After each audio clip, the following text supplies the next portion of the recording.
So hey guys, welcome to the video. आज मैं explain करूंगा हाल ही में रिलीज हुई केरला बाढ़ के ऊपर आई movie 2018 everyone is a hero book. तो चलिए शुरू करते हैं। मूवी की शुरुआत में हमें कुछ लोग की बातचीत सुनाई जाती है। यहाँ एक आदमी सुनील बताता है कि केरला में सबसे भयंकर बाढ़ जुलाई 1924 में आई थी, जिसमें पूरा केरला बह गया था। यह बात उसने अपने पिता से सुनी थी और वो साल मलयालम कैलेंडर के हिसाब से लगभग 1998-99 रहा होगा। उस वक्त बारिश 3368 मिलीलीटर हुई थी, जो सामान्य बारिश से 64% ज्यादा थी। उस वक्त पेरियार नदी अपने उफान पर आ गई थी, जिससे आसपास के क्षेत्रों में बाढ़ आ गई थी। तभी दूसरा आदमी उसे रोकता है और उसे बताता है कि पहले और अब के इंफ्रास्ट्रक्चर में बहुत अधिक विकास हो चुका है। अब केरला का इंफ्रास्ट्रक्चर पहले से कई गुना अच्छा हो चुका है और अब केरला के पास अच्छे ऑफिसर्स भी है जो बाढ़ जैसी आपदा पर नियंत्रण पा सकते हैं। और यह सब बातचीत वो रेडियो पर कर रहे थे। अब हमें पुलिस स्टेशन दिखाया जाता है। यहाँ लेडी पुलिस अपने ऑफिसर से उसके दोस्त के बेटे के बारे में बात करती और अब यहाँ अनूप अपने दोस्त के साथ आ जाता है। अनूप यहाँ वेरिफिकेशन के लिए आया हुआ होता और अनूप उस पुलिस ऑफिसर को आईजी या डीआईजी से बात करके उसका वेरिफिकेशन क्लियर कराने के लिए बोलता है, लेकिन पुलिस ऑफिसर उसे बताता है कि उसका वेरिफिकेशन आर्मी कैंप से रुका हुआ है और ऑफिसर अनूप को बताता है कि उसका वेरिफिकेशन आर्मी कैंप से क्लियर होगा और उसे वहां से भेज देता है। अब लेडीज पुलिस अनूप को बोलती है कि वह दूसरे ऑफिसर से ट्राई करेगी और उसका वेरिफिकेशन क्लियर कराने की कोशिश करेगी। अब इसके बाद अनूप और उसका दोस्त साजिद मार्केट में अपनी दुकान पर आ जाते हैं। अब अनूप चेतन की दुकान पर जाता है और उसे बताता है कि उसका वेरिफिकेशन क्लियर होते ही वो दुबई कमाने चली जाएगा। इसके बाद चेतन थोड़ा सा उदास हो जाता है। चेतन एक अंधा आदमी होता है और अनूप यहाँ दुकान पर बैठकर चेतन को सब कुछ बताता है कि मार्केट में क्या चल रहा है। इसके बाद चेतन वापस थोड़ा सा खुश हो जाता है। इसके बाद चेतन अनूप को उसके दोस्त को कॉल करने को बोलता है, जो पहले से ही अबू धाबी में है। अब अनूप अपने दोस्त रमेश को कॉल करके उसके लिए जॉब ढूंढने को बोलता है। अब रमेश के पास अन्नू का कॉल आता है। अन्नू रमेश की वाइफ है। तभी अन्नू के पिता फोन लेकर रमेश से बात करते हैं और उसे जल्दी इंडिया आकर बात करने को कहते हैं। यहाँ हमें पता चलता है कि रमेश और अन्नू की फैमिली में कुछ अच्छा नहीं चल रहा। इसके बाद अन्नू के पिता रमेश की अन्नू से कॉल पे बात नहीं कराते और कॉल कट कर देते हैं। इसके बाद हमें मदुरई हाईवे दिखाया जाता है। यहाँ पर एक ट्रक ड्राइवर सेतुपति के पास उसकी फैमिली का कॉल आता है, पर वो उन्हें डांटकर फोन रख देता है क्योंकि शायद वो अपनी फैमिली की कदर नहीं करता। इसके बाद उसे बीच सड़क पर एक कार खड़ी मिलती है। पहले तो वो फौरन देता है, पर कार में कोई नहीं होता। इसके बाद वो देखता है कि कार दूसरे स्टेट की है और न्यूज़ वाले उसे बीच में ही खड़ा कर गए। इसके बाद सेतुपति अपने ट्रक को चला लेता है और आगे निकल जाता है। सेतुपति के ट्रक से उस कार का एक साइड मिरर टूट जाता है। यह सब वो रिपोर्टर देख लेती है और सेतुपति का पीछा करती है। और अब राजिया, जो फर्स्ट न्यूज़ की रिपोर्टर है, वो सेतुपति को डांटती है क्योंकि सेतुपति ने उसकी कार का एक साइड मिरर तोड़ दिया। इस पर सेतुपति उसे बोलता है कि यह केरला नहीं है जो तुम कार सड़क के बीच में कहीं भी खड़ी कर दो। इसके बाद वो वहाँ से चली जाता है। अब हमें एक लड़की दिखाई जाती है जो अपने दोस्तों के साथ खेल रही होती है। यह बच्ची सेतुपति की बेटी होती है। वो जैसे ही अपने पापा का ट्रक देखती है, वो भागकर घर पर आ जाती है और किताब उठा के पढ़ने का नाटक करने लगती है। अब सेतुपति अपना ट्रक अपने ट्रक मालिक के पास खड़ा करके घर आ जाता है और अपनी बेटी को डांटता है क्योंकि उसे पता है कि उसकी बेटी खेल रही थी। इसके बाद राजिया लक्ष्मीपुरम गाँव में पानी की कमी पर रिपोर्टिंग करने जाती है। यहाँ राजिया सेतुपति को देखती है। सेतुपति भी इसी गांव में रहता है। इसके बाद हमें कोची दिखाया जाता है। यहाँ एक एड की शूटिंग चल रही है। यहाँ हमें निक्सन को दिखाया जाता है जो एक लड़की से शादी करना चाहता है। यह लड़की भी इसी के साथ काम करती है, लेकिन निक्सन चाहता है कि पहले वो एक अच्छा मॉडल बन जाए। लेकिन अपर्णा उससे अभी शादी करना चाहती है और उसे उसकी फैमिली के साथ घर पर आने को बोलती है। इसके बाद हमें इंफॉर्मेशन सेंटर अलगपुजा दिखाया जाता है। यह मौसम विभाग ऑफिस है। यहाँ सैमुअल के पास उसकी फैमिली का कॉल आता है। इसके बाद वो ऑफिस से निकलने लगता है, तभी उसके पास एक कॉल आता है और यह कॉल उसके ऑफिसर्स का होता है जो उससे मछुआरों के बारे में अपडेट मांगते हैं और उसे मछुआरों पर नजर बनाए रखने को कहते हैं। इसके बाद वो सामने चल रही न्यूज को देखता है जिसमें बताते हैं कि मौसम अभी और ज्यादा बिगड़ने वाला है। इसके बाद हमें थनवी कॉलम दिखाया जाता है। यहाँ कुछ महिलाएं प्रोटेस्ट कर रही है क्योंकि 3 मछुआरे समुद्र में फंस चुके हैं जिन्हें गए 2-3 दिन हो गए हैं, लेकिन सरकार उनकी मदद करने आगे नहीं आ रही और अब मौसम और भी ज्यादा बिगड़ रहा है। इसके बाद हमें वो तीनों मछुआरे दिखाई जाते हैं। वो तीनों समुद्र में फंस चुके हैं और समुद्र में अब तेज तूफान आ रहा है। इनमें से एक मछुआरा बेहोश पड़ा है और बाकी दोनों मदद मांगने के लिए कोशिश कर रहे हैं क्योंकि अब उनकी वोट भी खराब हो चुकी है। इसके बाद हमें टीना दिखाई जाती है जो अपनी बच्ची के साथ उन महिलाओं के पास जाती है खाना लेकर जो महिलाएं सरकार के सामने विरोध कर रही थी। इसके बाद टीना उन्हें बताती है कि उसका पति विस्टन और उसके ससुर उन्हें सही सलामत ले आएंगे जो समुद्र में फंसे हुए हैं। इसके बाद विस्टन और उसके पिता को दिखाया जाता है जो तूफान में समुद्र में उन तीनों को बचाने की कोशिश करते हैं, लेकिन समुद्री तूफान के कारण समुद्र की लहरें बहुत तेज हो चुकी है और अब वहाँ एक बड़ा सा जहाज भी आ चुका है और उन तीनों मछुआरों की बोट से टकराने वाला है। क्योंकि उनकी बोट खराब हो चुकी है इसलिए वह बोट एक ही जगह खड़ी है और अगर जहाज उनकी बोट से टकराया तो वे तीनों मारे जाएंगे और जहाज को कुछ नहीं होगा। लेकिन विस्टन और उसके पिता उन तीनों मछुआरों को वहाँ से बचा लाते हैं। अब हमें अलुवा शहर दिखाया जाता है। यहाँ कुछ लोग पेरियार नदी के किनारे प्रोटेस्ट कर रहे होते हैं। इसके बाद हमें वो रिपोर्टर राजिया दिखाई जाती है जो स्टोरी कवर करने के लिए इडुक्की डैम के पास आती है। यह डैम 26 साल बाद खुलने वाला है। इसके बाद कहानी 2 हफ्ते पहले दिखाई जाती है और अब इसके बाद कुछ बच्चे दुकान पर सामान खरीदने आते हैं। अनूप उन्हें सामान देता है, तभी वहाँ मंजू कुछ सामान लेने आती है। अनूप मंजू को सामान देता है और उसे देखकर ही इम्प्रेस हो जाता है। मंजू पहले दिल्ली रहती थी लेकिन अब वो वहाँ के स्कूल में मैथ पढ़ाती है। इसके बाद स्कूल में बिजली की प्रॉब्लम होती है तो अनूप उसे सही करने आता है। यहाँ हमें पता चलता है कि अनूप पहले आर्मी में था। इसके बाद हमें निक्सन दिखाया जाता है जो अपने घर जाता है। यहाँ हमें पता चलता है कि निक्सन विस्टन का छोटा भाई है।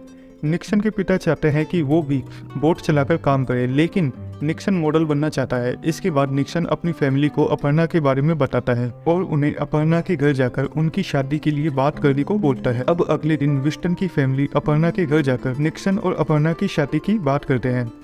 अपर्णा के पिता को लड़का पसंद आता है लेकिन वो बोलते हैं कि हमने हमारी बेटी को सारी सुख सुविधा दी है और मेरी जानकारी में जब कभी नदी का स्तर बढ़ता है तो आसपास के मछुआरों को 3-4 महीने के लिए रिलीफ कैंप में भेज दिया जाता है और मैं नहीं चाहता कि मेरी बेटी रिलीफ कैंप में भटकती रहे। इसके बाद वो उन्हें जाने के लिए बोल देता है। इसके बाद अनूप को दिखाया जाता है जिसे देखकर उसके गांव के कुछ लड़के उसका मजाक बनाते हैं क्योंकि वो आर्मी छोड़कर आ गया था। अनूप अब अपने दोस्त रमेश को कॉल करके उसके लिए जॉब ढूंढने को वापस बोलता है। इसके बाद अनूप और उसका दोस्त शाजी सड़क के किनारे पर बैठे होते हैं, तभी बस में मंजू कहीं जा रही होती है। अब ये दोनों एक दूसरे को देखते हैं और एक दूसरे से शर्माने लगते हैं। अब कहानी निक्सन की फैमिली पर आती है और इनके घर का माहौल सही नहीं होता और अब सब परेशान होते हैं क्योंकि निक्सन और अपर्णा की शादी की बात पक्की नहीं हुई। इसके बाद टीना जो विस्टन की वाइफ वो उन सबसे बात करके उन्हें खाना खिलाने की कोशिश करती है और उन्हें बताती है यहाँ जो अपनापन है वो नहीं समझी। हम जब रिलीफ कैंप में एक साथ रहते हैं तो एक फैमिली बनकर रहते हैं बिना किसी टेंशन के। और अब वो बात करके घर का माहौल सही करने की कोशिश करती है। दूसरी ओर अब अनूप और मंजू अच्छे दोस्त बन जाते हैं। अब मंजू अनूप से पूछती है कि उसने आर्मी क्यों छोड़ी। इस पर अनूप बताता है कि वो आर्मी में जाना चाहता था और उसने आर्मी की ट्रेनिंग भी पूरी कर ली,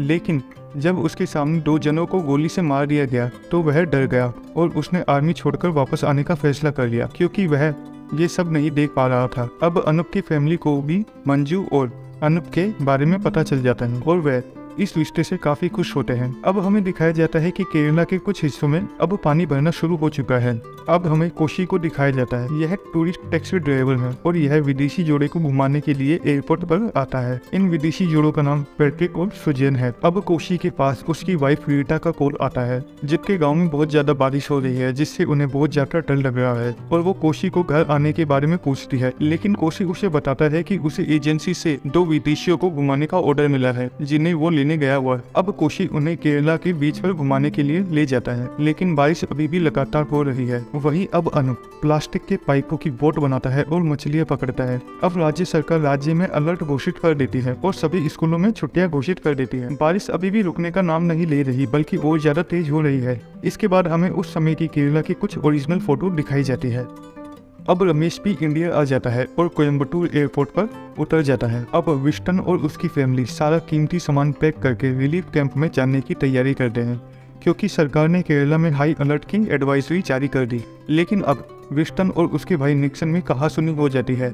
इसके बाद निक्सन वहाँ से अपने दोस्त के घर चली जाता है। अब सैमुअल के पास उसकी फैमिली का कॉल आता है। वो सैमुअल को घर पर जल्दी बुलाते हैं, लेकिन तभी सैमुअल से बड़े कुछ ऑफिसर आकर सबकी छुट्टी कैंसिल कर देते हैं और सबको अलर्ट पर कर देते हैं। अब कोशी उस विदेशी जोड़े को आगे ले जाता है, लेकिन आगे रास्ता बंद है। इसके बाद कोशी उन्हें दूसरे रास्ते पर ले जाता है, लेकिन आगे पुल टूटा हुआ है, जिसके बाद वह वापस आ जाते हैं। और बारिश लगातार अभी भी तेज हो रही है। इसके बाद कोशी उन विदेशियों के लिए होटल रेंट पर लेने की कोशिश करता है, पर उन्हें कोई होटल रेंट पर नहीं मिलता। अब अनूप को रमेश का कॉल आता है, जिससे उसे पता चलता है कि रमेश इंडिया आ चुका है। अब रमेश अनु को कॉल करके उसे जल्द ही मिलने के लिए कहता है। अनु हॉस्पिटल में है रमेश की माँ के साथ। रमेश की माँ के सर पर चोट लग चुकी है, जिसे अनु ही हॉस्पिटल लेके आई है। अब सैमुअल के ऑफिसर उन्हें रिलीफ कैंप के लिए और जो फंसे हुए हैं उनके लिए खाना पैक करने का प्लान बनाते हैं। सैमुअल इसे व्हाट्सएप पर अपडेट कर देता है, क्योंकि सामान बहुत ज़्यादा है और आदमी बहुत कम।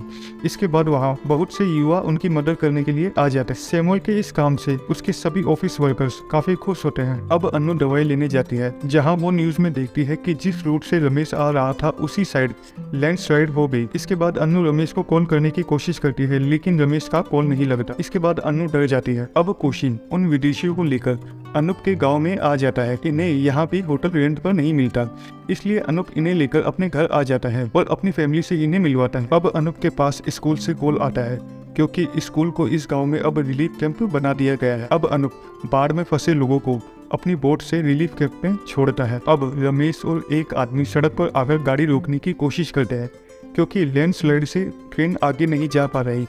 इसके बाद रमेश के साथ वाला आदमी ट्रक के सामने आ जाता है। यह ट्रक सेतुपति का होता है। सेतुपति अब ट्रक रोक लेता है और अब यह दोनों उसके साथ उसके ट्रक में बैठ जाते हैं। इसके बाद सैमुअल के ऑफिसर डैम खोलने को बोलते हैं, लेकिन सैमुअल पहले एडवाइजरी जारी करने को कहता है, लेकिन उसके ऑफिसर उसकी बात नहीं मानते और अब डैम खोला जाता है। लेकिन डैम के 3 गेटों में से एक गेट में पेड़ फंस जाता है, जो बाढ़ में बहकर आया था। अब मौसम विभाग से सरकार को जानकारी मिलती है कि मौसम अभी और ज्यादा बिगड़ने वाला है। सरकार इसे चैनल पर चलाने से मना करती है, क्योंकि इससे आम लोगों में ज्यादा डर फैल जाएगा और सरकार अब बाढ़ पर काबू पाने के लिए प्लान बनाती है। इसलिए सरकार सभी विभागों को हाई अलर्ट पर कर देती है। अब विष्णु और उसके पिता मछुआरों के साथ मिलकर सभी बाढ़ में फंसे लोगों की मदद करने के लिए आगे आते हैं, क्योंकि सरकार अपनी तरफ से कोशिश कर रही है, लेकिन वह कोशिश पूरी नहीं पड़ रही। इसके बाद सभी मछुआरे अपनी बोट लेकर उन सभी इलाकों में अपनी बोट लेकर जाते हैं जहां बाढ़ आई हुई है। अब सरकार उनकी बोट एक जगह से दूसरी जगह पहुंचाने के लिए ट्रांसपोर्ट उपलब्ध करवाती है। अब यहाँ निक्सन भी आ जाता है और बोट को ट्रांसपोर्ट पर चढ़ाने लगता है, क्योंकि वो भी अब बाढ़ में फंसे लोगों का रेस्क्यू करेगा। यह देखकर निक्सन का भाई और उसके पिता बहुत खुश होते हैं। इसके बाद वो बाढ़ में फंसे लोगों का रेस्क्यू करते हैं। यहाँ कई लोग बीमार होते हैं, जिन्हें ये लोग हॉस्पिटल ले जाते हैं। बारिश अभी भी लगातार हो रही है, जिससे कई जगह एक मंजिल मकान पूरी तरह पानी में डूब चुका है। और अब अनूप के गांव में रेस्क्यू करने के लिए हेलीकॉप्टर आता है। यहाँ हेलीकॉप्टर नीचे नहीं उतर पाता, इसलिए हेलीकॉप्टर वापस जाने लगता है। तभी अनूप उन्हें रोकता है और उन्हें बताता है कि वो एक्स आर्मी मैन है। और अब अनूप एक प्रेग्नेंट लेडीज और उसकी बच्ची का रेस्क्यू करके उन्हें हेलीकॉप्टर के अंदर भेजता है। दूसरी तरफ सेतुपति रमेश को उसके शहर उतार देता है, लेकिन सेतुपति बाढ़ का यह नज़ारा देखकर अपनी फैमिली को याद करता है और उन्हें कॉल करता है और उनसे बड़े आराम से बात करता है और जल्द ही मिलने को बोलता है। अब हमें अभी और उसकी फैमिली दिखाई जाती है, जिन्हें अभी तक किसी ने रिलीफ कैंप में नहीं भेजा। अभी के पिता वर्गीस कॉल करके मदद मांगते हैं, लेकिन उनका कॉल नहीं लगता। इसके बाद तेज बारिश के कारण उनके आसपास की दीवारें टूट जाती है और अब उनके घर में पानी भरने लगता है। अब वर्गीस और उसकी फैमिली अभी को गोद में उठाकर पीछे के रास्ते से जाने की कोशिश करते हैं, लेकिन अब पानी का बहाव बहुत ज़्यादा तेज हो चुका है, जिसके बाद वो अब वापस दूसरे फ्लोर पर आ जाते हैं, क्योंकि पहला फ्लोर पूरी तरह पानी में डूब चुका है। बारिश से अब पानी और ज्यादा बहाव के साथ आता है। उसके पिता चिल्ला चिल्लाकर मदद मांगते हैं, लेकिन वहाँ उनकी मदद करने वाला कोई नहीं होता।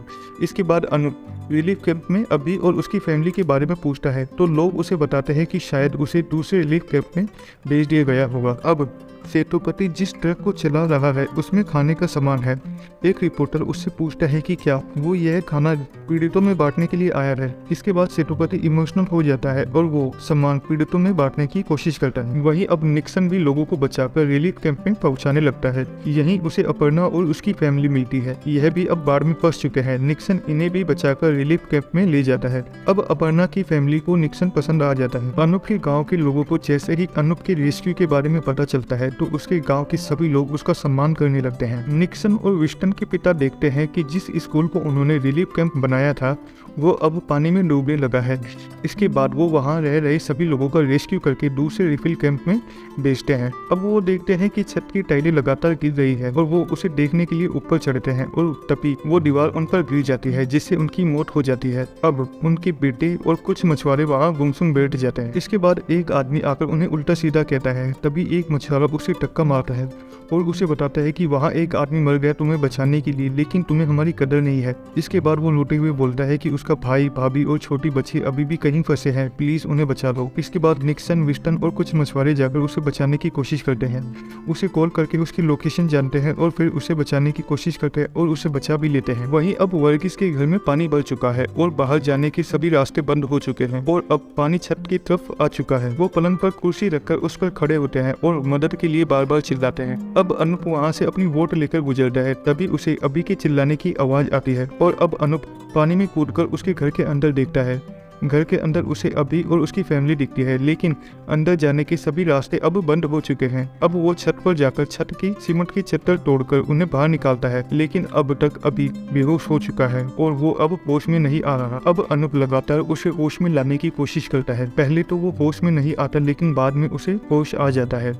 इसके बाद अनूप उन्हें रिलीफ कैंप में छोड़ने जाता है। तभी अनूप चेतन को देखता है। चेतन को नहीं पता कि बाहर बाढ़ आई हुई। अनूप चेतन को आगे आने से मना करता है, लेकिन चेतन को सुनाई नहीं देता कि अनूप उसे आगे आने से मना कर रहा है और अब चेतन पानी में गिर जाता है। चेतन को तैरना नहीं आता, इसलिए अनूप भी उसे बचाने के लिए पानी में कूद जाता है। बहुत ढूंढने के बाद अनूप को चेतन मिल जाता है, लेकिन अब चेतन तो ऊपर आ जाता है, लेकिन अनूप पानी में ही रह जाता है और उसकी मौत हो जाती है। अब अगले दिन मौसम साफ होने लगता है और 2-3 दिन में गांव से पानी बाहर निकल जाता है। अब सैमुअल अपने घर आता है और अपनी फैमिली से मिलता है। यहाँ इसकी वाइफ और बच्चे की थोड़ा बहुत लगी होती है, लेकिन वह अभी सही है। कोशी भी उन विदेशी जोड़ों को छोड़ने के लिए एयरपोर्ट आता है। यहाँ इनमें अपनापन बढ़ जाता है। निक्सन अब अपने भाई विस्टन के साथ बोट चलाता है और मॉडलिंग भी करता है। अब हमें मंजू को दिखाया जाता है जो बस में कहीं जा रही है।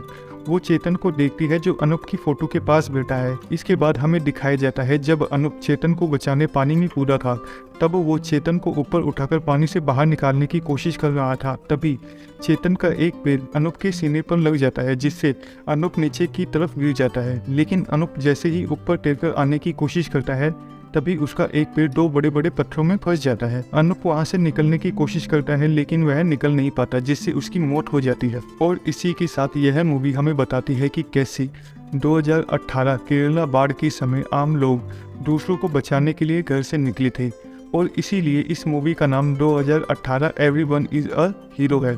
और इसी के साथ यह मूवी खत्म हो जाती है। वीडियो पसंद आए वीडियो को लाइक करें, शेयर करें और चैनल को सब्सक्राइब जरूर करें।